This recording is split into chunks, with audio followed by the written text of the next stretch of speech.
The Battle of Castle Itter, 1945, the strangest battle of World War II.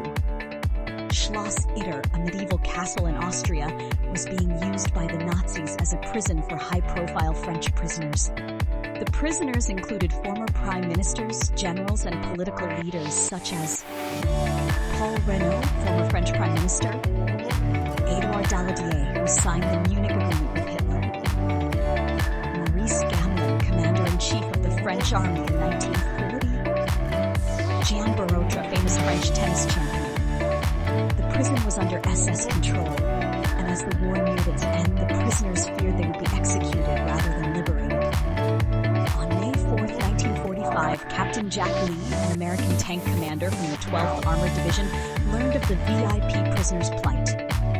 Meanwhile, Major Josef Gangl, a German Wehrmacht officer, had secretly switched sides and was leading a group of anti-Nazi German soldiers. Knowing the SS still controlled the region, Gangl offered to fight alongside the Americans to rescue the prisoners. This led to an incredible alliance of U.S. troops, Wehrmacht soldiers, Austrian resistance fighters, and the French prisoners themselves. Captain Jack Lee and Major Gangl, along with 14 U.S. soldiers, 10 German Wehrmacht troops, and a handful of resistance fighters, entered the castle to prepare for an attack.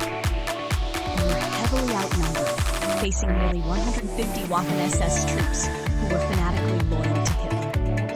The only tank, an American Sherman, was positioned at the castle gate as their main firepower. The SS launched their attack on the morning of May 5th using machine guns, mortars, and snipers to pin down the defenders.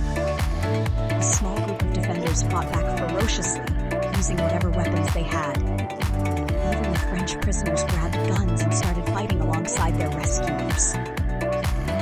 Jean Barotra, the former French Wimbledon champion, volunteered to break through the enemy lines and call for reinforcements. He sprinted through enemy fire, dodging bullets, and managed to contact the American forces in Innsbruck.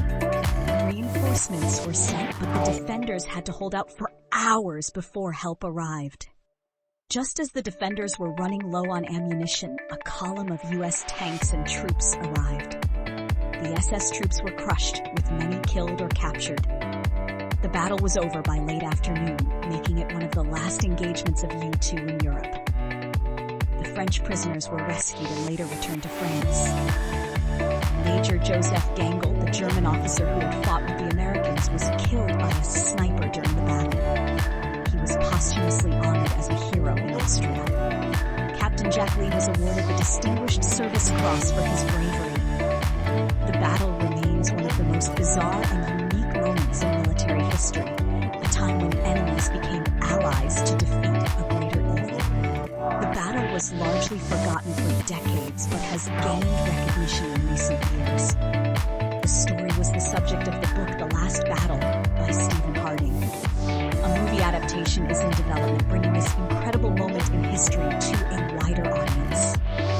The Battle of Castle Itter is a testament to the strange realities of war, where former enemies can set aside their differences to fight for a common cause.